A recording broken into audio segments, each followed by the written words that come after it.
What is going on, everybody? Tanner here, and today I'm bringing you guys another Destiny player guide setup slash elite build, hunter, destroyer, whatever you want to call it. Now, I did bring you guys one of these before, but it's been a long time, so I figured I would give you guys an updated since you haven't had one since the light cap was just 34. So that's where it was the last time that I finally got my Etheric Light. So, oh, the old days of getting LFG people to take you to get Etheric Light when you didn't have Galahorn. It was a trip, baby. But anyways, I still don't have Galahorn, by the way. This is my Elite Hunter build as of right now. As you can see, I know everybody's going to be like, dude, you're not 335. You can't make a Hunter build video. I know I don't have like every single piece 335, but it's pretty much 334. I think I have my lowest piece is like a 333. I don't know. You're going to see. But honestly, I feel like once you're really above 330, the light level to me is not even noticeable. When I was 331 and where I'm 334, I feel like I kill people just as fast, take just as many shots, take just as many grenades.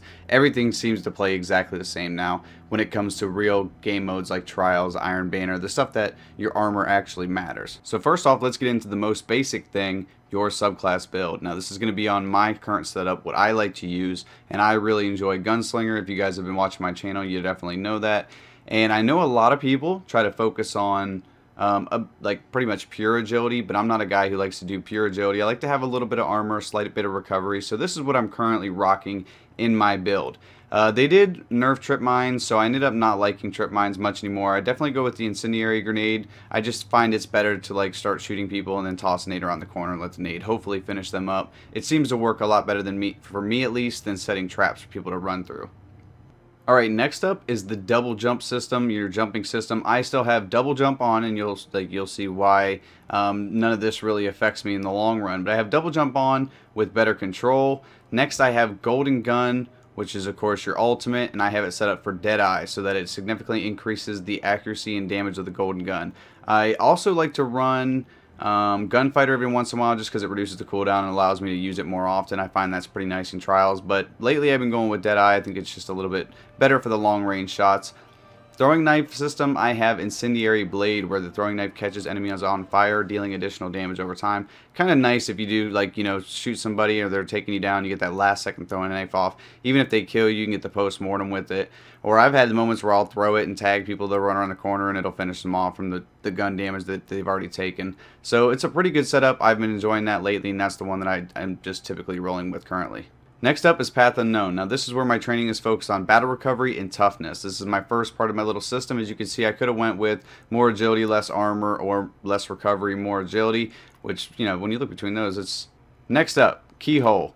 Keyhole, golden gun over penetrates and can damage multiple targets. This is nice for getting like a double kill, or on minions you get double kills, triple kills, whatever. I'm not really sure how many it penetrates through. And then of course if you have the helmet that's like the bird helmet, I can't remember the name of it at this point. Nighthawk Celestial, I'm pretty sure is what it's called. That will allow you to shoot one massive one, and it goes through like 6 times like targets or something crazy. This one I don't think it's that much, but it's pretty nice. Definitely lets you have a better chance to do double kills with just a single bullet.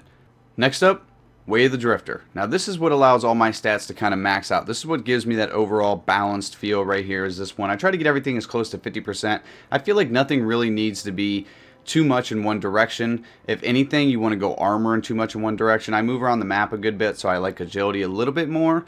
But I feel like in the long run, armor might be even better for me because I do a lot of chilling when it comes to sniping now that I use the sniper way more than the shotgun. But overall, this is what gives me that balanced build. And finally, Over the Horizon. This increases the range of the golden gun. Of course, this is going to allow you to get those long range shots across the map if need be, mixed with, you know, whatever you're going to have. You're going to have your Keyhole, and you're going to have your Deadeye. With all those put together, you're going to be able to accurately shoot people across the map pretty much from anywhere. It makes the golden gun, in my opinion, one of the most OP alts in the game, except for the fact that you're still pretty vulnerable to be killed yourself. But other than that, you can pretty much just shoot anybody from anywhere across the map. It really sets golden gun up for a really OP feel. Alright, so next up we have our guns. So with our primary, we are going with Hawksaw. Of course, it's everybody's favorite pulse rifle, isn't it? It's a 335, and as you can see, its current perks are the SLO 19, in my opinion, the best sights in the game. It's the ones that kind of give you that T sight. Fitted stock, increase your weapon stability. Counterbalance, this weapon has increased stability. And snapshot, aiming this weapon is incredibly fast. I really enjoyed this setup. This is one of my favorite Hawksaw rolls that I've ever gotten. I got this from a drop. I didn't buy this or anything. So definitely one of the better ones I've ever had, so I've been sticking with it. Next up is a 334 1,000-yard stare. Now this, of course, is one of the best sniper rifles in the game. It's pretty much this with a longbow. My rolls on it are not the greatest, but they're not the worst either. Short gaze SLH10, in my opinion, and in a lot of people's opinions, the best sight in the game. So for me, that was one of the most important things that I had to make sure I had. Last resort, this weapon handles and reloads faster when the wielder is the last living player on their fire team. Skip rounds, ceramic jacketed rounds ricochet on hard surfaces. I've been kind of messing around with this. The only reason I really think that this was cool is because I've been trying to get like maybe a cool area where I could like snipe a corner of a wall and it will bounce into a hallway where I know the enemy's hanging out. So I've been really just experimenting with that, but of course you could go with your rifled barrel to increase your range, or your mutiny to do more damage against fallen captains. And finally, Firefly. Precision kills with this weapon cause the targets to explode. So this is awesome. You have two people next to each other. I actually have a montage on my channel in which you'll see me. I get a headshot on one guy, and then I get a body shot on another guy. Or no, I'm sorry, I get a body shot on the first guy, then get a headshot on the second guy, and kill them both due to the fact the explosion finished off the first guy. So this is really, really helpful when it comes to trials and things like that, because you can wipe a lot of the enemy team out, because a lot of guys go down the same hallway, stand at the same sniper spot, they stand in the same area. So this makes this incredibly OP. Finally, for my heavy, everybody's heavy, I should say, The Truth 335 rocket launcher, most OP gun in the game currently. I guess this is pretty much what everybody said about Gjallarhorn Year 1, but this is the new Gjallarhorn. This is really Gjallarhorn V2 before Rise of Iron. We have hard launch, more velocity and blast radius, increased recoil, grenades and horseshoes. Rockets from this weapon will detonate early based on proximity to target. Heavy payload, increases warhead blast radius, and prototype True Seeker, the most OP perk ever for a rocket launcher. Rounds fired from this weapon seek their target aggressively, and it's like an instant lock. So it's literally like you aim it down and you'll hear like a dee dee dee dee dee, but I swear you don't even have to hear that. You just have to hear the dee, and then just fire that boy. It's locked on, it's ready to go, and it's going to travel them, it's going to chase them. If they don't cut corners too tight, it's going to go around the corner and chase them down. It's the most aggressive, crazy rocket launcher ever created, but I'm glad I have it because I don't want to be on the opposite end of it, that's for sure, even though I am every single heavy round. Anyways, next up, helmet. Now, I'm rocking the Iron Companion mask. Now, the reason I'm really rocking this in reality is because my favorite Star Wars character of all time is Revan, and I swear to you this is Revan's helmet. Isn't this Revan's helmet? Look, it even has like blood coming around the mouth, you know, from my wolf. So like it's dripping off his mouth straight down onto my chin, you know what I mean? So one of my favorite helmets in the game, of course. Mine is a 335, and it's an Intellect Discipline helmet, and I have it set up for Discipline here. And I have it set up for Angel Mercy, so I gain bonus super energy from reviving others, and better already, shield start recovery immediately after orb pickup. For my gauntlets, I went with Neurogast 1.0. Now, I like these a lot because they were rare, and mixed with the fact that they were exactly what I was looking for. Discipline, strength, increased melee attack. Now, the only reason I wanted the strength there is because, as you can see, I have these two already maxed out tier 5, so I might as well get a little bit of strength somewhere, right? Even though it's like, it's tier 1, so I guess it's a little better than nothing. I don't know. It's pretty much worthless, but these are really what I wanted. They increase my melee attack speed, which it's always nice to have extra attack speed, and your pulse rifle loader increases the reload speed of pulse rifles, and since I rock the Hawksaw, these are absolutely perfect for me. Alright, next up, for my chest armor, I'm rocking the Winged Sun Vest. Now this is your Trials of Osiris armor. As you can see, this is an Intellect Discipline based armor. It increases the amount of sniper rifle ammunition you can carry, which I love to snipe, so that really worked for me. And solar armor, increased armor when using a solar based subclass. So that really is where it comes into play, where it allows me to have this little bit of armor recovery. I'm not sure how much that literally gives you, but that makes up that little bit of a gap that I gave myself down earlier. And then, as I told you earlier with the double jump and how it didn't affect me, well, this is why. Because for my leg armor, I'm rocking the Bones of Io. Honestly, I'm not really sure how you say those things, but they are 334 boots. They are intellect and discipline based, and why I love these exotics is because they upgrade double jump with an additional jump. Now, to be honest, I just started rocking these. Before that, I was rocking my chest armor. I was either going with the crest of the Alpha Lupi if I was in Gunslinger, or the ATS Tarantella if I was in Blade Dancer, but currently I'm rocking these just to try them out. I'm really digging the fact that I get that triple jump. Each jump is not as high as a normal double jump, but it's still, that triple jump really gives you that extra lift, that extra boost to get across a long gap or anything like that. So this works for PvE and PvP, because a lot of times people will see you do that first jump, see the second jump, they'll think you're done jumping, and then bam, you can hit a third one on them. So it really throws people off.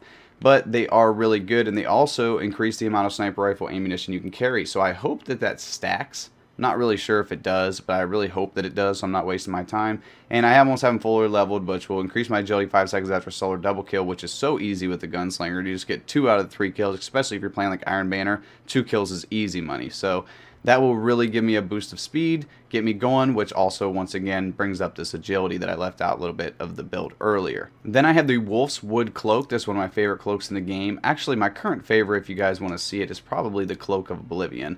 This is my exotic cloak that I just got from Dead Orbit. That's probably my favorite, but it's not my best. It's only a 330, so I'm rocking the WOLFSWOOD cloak as my better one. Now, this is an intellect and discipline based cloak. It's from the Iron Banner, so it helps you get more extra standing in the Iron Banner when you do your bounties and things like that. Increases the upgrade rate for sniper rifle, which I always have mine maxed out anyways, but I guess it's cool if I get the longbow. It'll help me level up my longbow eventually one day. And increase your Crucible reputation gains, which is always nice. And as you can see, it's the cool one with the cloak on it, with the wolves. It's your Iron Banner. Typical Iron Banner looking gear for hunters.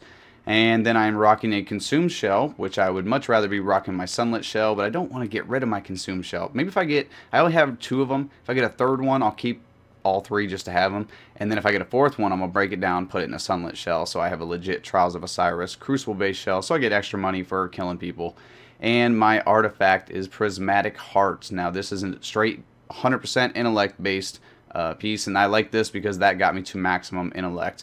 And this allowed me to have also, which I don't even level it honestly because I play so little PvP that I don't, or PvE, I'm sorry, that I don't even care. And I solar precision kills. I guess that if I was rocking like a solar sniper rifle, or if I golden gun them, then I'll get better stuff. I didn't even care about it. Honestly, it's so worthless that it's just whatever. I guess I'll buy it for you guys, okay? But I don't need it, so whatever. I guess it gives me yellow, though. It looks like now everything's fully built. So, but I like that because that leveled out. Now, the reason behind this is because on intellect, I think that when it comes to a gunslinger, his throwing knife is generally kind of worthless. It's not as strong as any of the other R1 move, melee abilities, whatever you want to call those, in the game.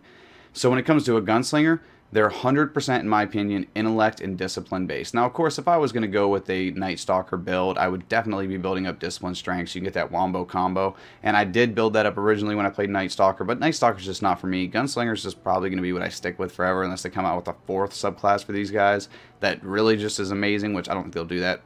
Actually, I don't even think they'll ever do that in this game. If anything, the hunters in the next game will have new abilities or subclasses. But in my opinion, I think that an intellect and discipline build is the absolute best you can have for a gunslinger. So this gives me my ult in 4 minutes with no extra boost. So when I get kills and I cap things or whatever, that decreases that number even more. And then with the discipline, of course, you just get your nade much more often. And then, like I said, throwing knife just seems pretty worthless. If you're interested in my other stuff, I'll run through real quick.